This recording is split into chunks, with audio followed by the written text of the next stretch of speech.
Getting a peace deal in the Middle East is such a priority to President Obama that his first foreign calls on his first day in office were to Arab and Israeli leaders. And on day two, the president made former Senator George Mitchell his special envoy for Middle East peace.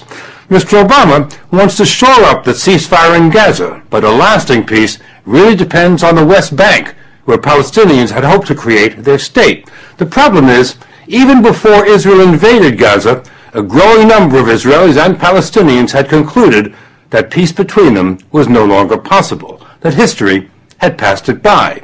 For peace to have a chance, Israel would have to withdraw from the West Bank, which would then become the Palestinian state. It's known as the two-state solution. But while negotiations have been going on for 15 years, hundreds of thousands of Jewish settlers have moved in to occupy the West Bank. Palestinians say they can't have a state with Israeli settlers all over it, which the settlers say is precisely the idea. Daniela Weiss moved from Israel to the West Bank 33 years ago. She's been the mayor of a large settlement. I think that settlements prevent the establishment of a Palestinian state in the land of Israel. This is the goal and this is the reality. Though settlers and Palestinians don't agree on anything, most do agree now that a peace deal has been overtaken by events. Dr. Mustafa Barghouti is a former candidate for Palestinian president.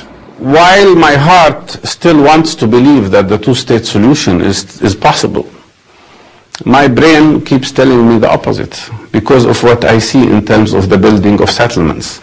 So in a way, these settlers are destroying the potential peace for both people that would have been created if we had two-state solution.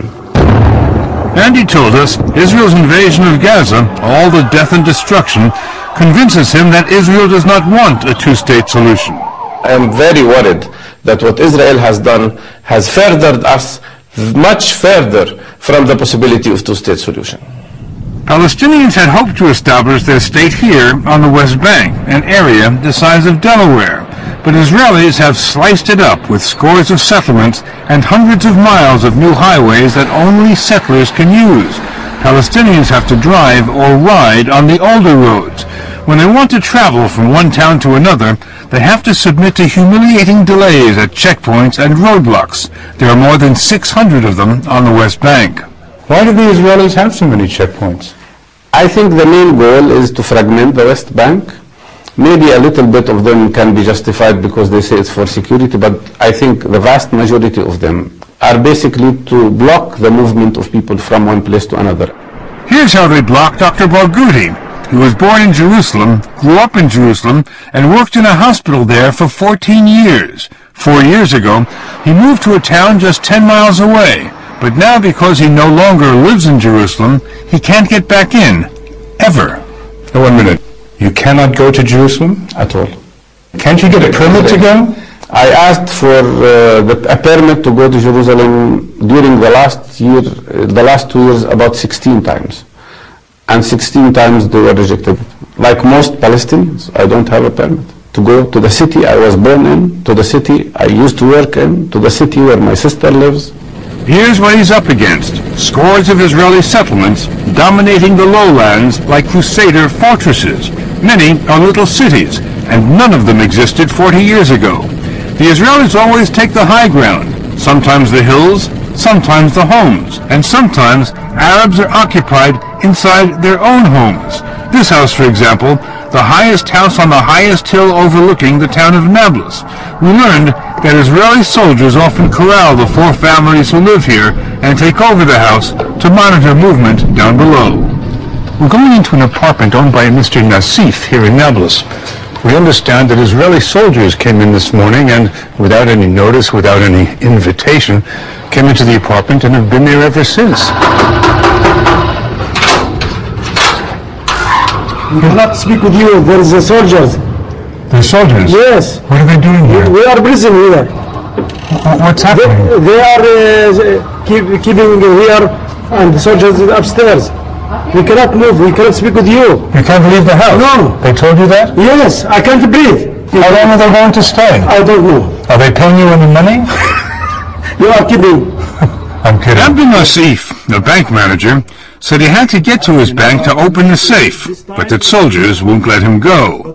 He told us when the soldiers come, they wake everybody up and herd them into a kitchen for hours while soldiers sleep in their bedrooms. They can't leave or use the phone or let us in. He sent us downstairs to see if his brother would open the door so we could ask the soldiers why they keep taking over this house. You want to come? Yes. Just open the door and The soldiers close the door from the keys. They take the keys. So we left, and that night, so did the soldiers. But when we returned 2 days later, the soldiers were back for more surveillance. This time, they kept the women under house arrest, but let the men go to work and the children go to school. When the children returned, we caught a glimpse of 2 armed soldiers at the top of the stairs. Then more children came home, but the soldiers wouldn't open the door again.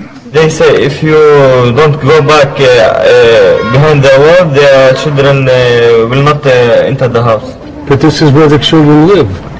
Yeah, but you need to go away from the door so I can let the children come in, okay? Who are you? He's a commander here. He's the commander here. Yeah. Can we talk to you? No. Well, we're talking to you now. Why don't you tell us what you're doing here? Have you lost your voice? Well, they've closed the door now. They've closed the window. So I guess if the children are going to get home, we have to leave. So that's what we'll do. An army spokesman told us the soldiers use the Nassif's house for important surveillance operations. The Nassifs told us the soldiers usually stay for a day or two, always coming and going in the middle of the night. When they do go, the Nassifs never know when they'll be occupied again. It could be tomorrow, next week, or next month. The only certainty, they say, is that the soldiers will be back. Another crippling reality on the West Bank is high unemployment, now about 20%. So some Palestinians can only find jobs building Israeli settlements. They're so ashamed to work here that they asked us not to show their faces. The settlers now number about 280,000, and as they keep moving in, their population keeps growing, about 5% every year. But the 2.5 million Arabs have their strategy too. They're growing bigger families. Demographers predict that within 10 years, Arabs will outnumber Jews in Israel, the West Bank, and Gaza. Without a separate Palestinian state, the Israelis would have 3 options, none of them good. They could try ethnic cleansing, drive the Palestinians out of the West Bank. They could give the Palestinians the vote. That would be the democratic option, but it would mean the end of the Jewish state. Or they could inflict apartheid, have the minority Israelis rule the majority Palestinians. But apartheid regimes don't have a very long life. Unfortunately, and I have to say to you that apartheid is already in place. Apartheid is already in place. Absolutely. Apartheid? Israel is building what it calls a security wall between the West Bank and Israel. The Palestinians are furious because it appropriates 8% of the West Bank. Not only that, it weaves its way through Palestinian farms, separating farmers from their land. They have to wait at gates for soldiers to let them in. Settlers get a lot more water than Palestinians, which is why settlements are green and Arab areas are not. Moderate Israelis who deplore the occupation used to believe passionately in a two-state solution. No longer. Maren Ben-Venisti used to be deputy mayor of Jerusalem. Israeli leaders and Palestinian leaders are negotiating a two-state solution. What do you think the prospects are? Prospects are nil. The geopolitical condition that we created in 1967 is irreversible. Cannot be changed. You cannot unscramble that egg. Does this mean that the settlers have won? Yes. And the settlers will remain forever and ever? I don't know forever and ever, but they will remain and will flourish. The settlers, the attitude that I present here, this is the heart, this is the pulse, this is the past, present, and future of the Jewish nation. So you're saying, basically, that you and your fellow settlers are immovable. I say that we and the settlers here are immovable. We will stay here forever. But one very important Israeli says she intends to move them out. She's Foreign Minister Tzipi Livni, the candidate to become Prime Minister in elections next month. She's also Israel's chief negotiator with the Palestinians, and she told us peace is unthinkable with the settlers where they are. Can you really imagine evacuating the tens of thousands of settlers who say they will not leave? It's not going to be easy, but this is the only solution. But you know that there are settlers who say, we will fight, we will not leave, we will fight. So this is the responsibility of the government, of the police, to stop them. As simple as that. Israel is a state of law and order. And disorder. Here's what happened 3 years ago when the army evicted just 9 families from a West Bank settlement called Amona. It was chaos, the first time since the creation of the state that Jews were in pitched battle against Jews. To Israelis of all stripes, it was not a pretty picture, and it made the government loath to try again. Officials fear that more battles to empty settlements could rip Israel apart. They're afraid that religious officers in the army, and there are an increasing number of them, would disobey any order to evict settlers.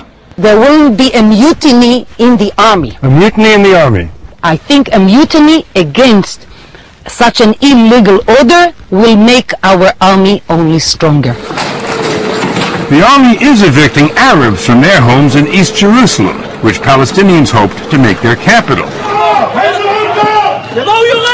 Outraged, Arabs tried to save their homes, but the Israelis had the guns. Israel demolished more than 100 Arab homes in the past year, ruling they'd been illegally built. Arabs say this is just another tactic to drive them out. But officials say they also knocked down unauthorized Jewish buildings on the West Bank. They're put up by youngsters, the next generation's campaign to populate the land. Daniela Weiss told us they will not be stopped.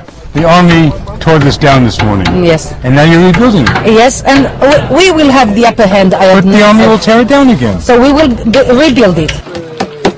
The experience shows that the world belongs to those who are stubborn, and we are very stubborn.